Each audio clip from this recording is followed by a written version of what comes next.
Olá, eu quero falar com você sobre felicidade, motivos para continuar. No próximo mês, começaremos o Setembro Amarelo, aquela campanha contra o suicídio, contra a depressão. E nós sabemos que esse é um mal que tem atingido muitas pessoas. Muitas pessoas estão sofrendo. E eu quero, de alguma forma, poder contribuir e te dar motivos para continuar, para não desistir. E é claro, não tem nada melhor do que a palavra de Deus para nos ajudar nisso. Sabe o que eu penso? Quando você compra um carro, quem é a melhor pessoa para consertar quando ele dá defeito? O mecânico daquela mesma marca. Ele vai ser assim especialista, ou alguém que é especializado. Ele vai vir quando você compra uma cafeteira que é difícil de mexer, você tem que pegar o manual para olhar, não tem?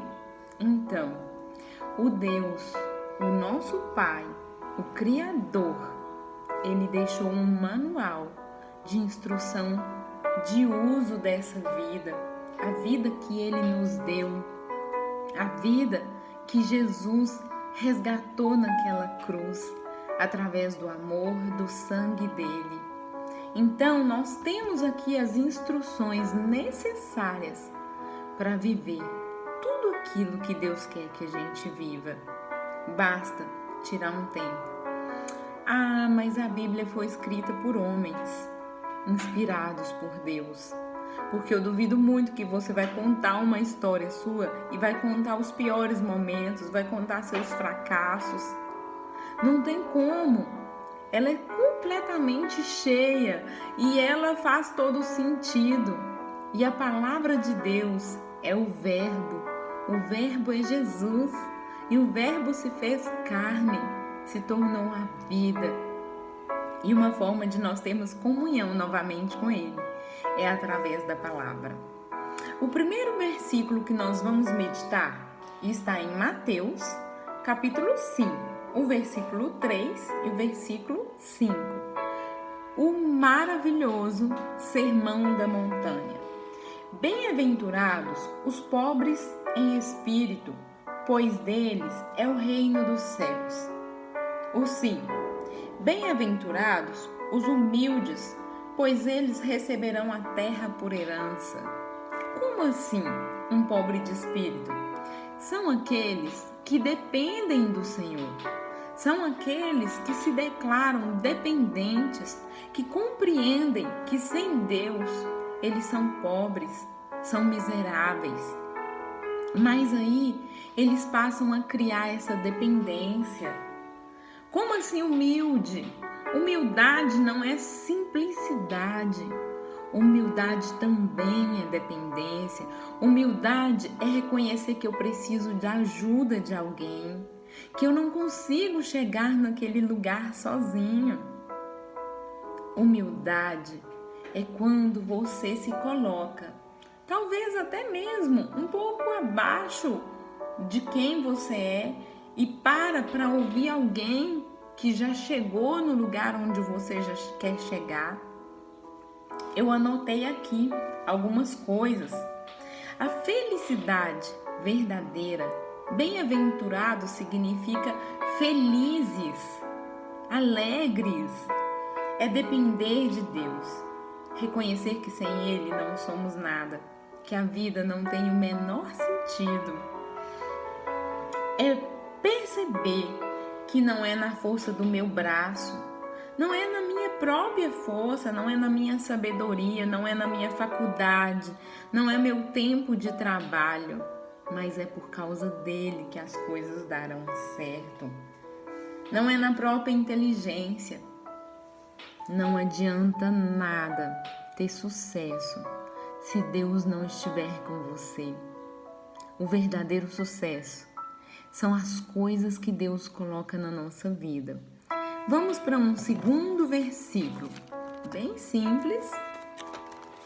Também, a palavra de Deus ela é mais simples do que a gente imagina. Basta a gente chamar o escritor, o Espírito Santo. Está em Hebreus 4:16. 4:16. Assim, aproximemos do trono da graça com toda confiança, a fim de recebermos misericórdia e encontrarmos graça que nos ajude no momento da necessidade. Olha que coisa linda! A graça é um segredo da felicidade. Graça é um favor de Deus que nós não merecemos, mas Ele preferiu nos amar mesmo assim. Ele escolheu nos amar. E essa graça, ela traz para minha vida exatamente isso, a felicidade. Quando a gente começa, muitas vezes a gente fala, ai, que lugar sem graça. Você já falou que alguém é sem graça? Não precisa falar o nome da pessoa, não. É porque faltou a graça de Deus, talvez naquele momento, para aquela pessoa. Só que Deus, ele tem uma graça para colocar na nossa vida. Já pensou também que tem pessoas que você fala, ai, que vontade de ficar perto dela? Aquela pessoa é cheia de graça, ela é cheia da presença, e essa graça é suficiente. Ela é tudo que nós precisamos. E no momento de angústia, no momento de dificuldade, de tristeza, quando você se aproxima do trono de Deus, da graça, do amor, do favor imerecido, a sua alegria volta, a sua vontade de viver volta para seu coração. Vamos para mais um versículo, que esse também é maravilhoso. Efésios 5:20. O versículo 20. Dando graças constantemente a Deus Pai por todas as coisas, em nome do nosso Senhor Jesus Cristo. Aqui a palavra nos diz que nós damos graça por tudo. Paola, mas eu estou passando por um momento ruim, eu fui abandonada, eu fiquei desempregado, tá tudo difícil, mas aqui está dizendo, eu te rendo graças. Já percebeu que alguns milagres que Jesus fez, o que ele fez foi erguer o pão aos céus e dizer, Senhor, eu te rendo graças? Ah, mas eu tenho só um pouquinho de dinheiro, eu tenho só um pouquinho de saúde, eu tenho só um pouquinho. Mas quando você começa a render graças, isso multiplica. Eu tenho só um pouquinho de vontade de viver, mas quando você rende graça, essa vontade cresce, ela aumenta e ela se espalha e ainda serve para outras pessoas. O que nós precisamos é da graça. Ei, preste atenção, fique até o final comigo nessa palavra. Nós já estamos finalizando. Agora, nós vamos para a segunda carta de Paulo aos Coríntios. Eu sou apaixonada com esse texto. O capítulo 12. Vale a pena ler tudo, viu? Eu vou ler apenas o versículo 9, só para resumir um pouco a nossa palavra. Portanto, eu me gloriarei ainda mais alegremente em minhas fraquezas, para que o poder de Cristo repouse em mim. E Deus falou no início com Paulo, a minha graça é suficiente a você, pois o meu poder se aperfeiçoa na sua fraqueza. Quando nós estamos fracos, é a oportunidade de ser humilde e dizer, eu sou pobre e necessitado, Pai. É quando eu estou fraco que eu me torno forte, porque eu clamo pela graça, eu clamo pela presença, eu clamo por socorro, eu peço ajuda. É aí que o poder de Deus se aperfeiçoa, porque as pessoas vão olhar para você e dizer como foi que ela se levantou, como ele passou por essa crise, como eles passaram por essa pandemia e ainda estão de pé. Foi pela graça. Foi porque exatamente quando estamos fracos, aí é que estamos fortes, porque a gente se lembra muito mais de Deus quando estamos passando por momentos difíceis e Ele nem se importa. Muitas vezes Ele permite isso exatamente porque Ele sabe que isso vai te aproximar dEle, que isso vai trazer você de volta para Ele. Ei, Ele tem saudade de você. E agora, a minha oração é: Senhor, eu te rendo graça por cada uma dessas vidas.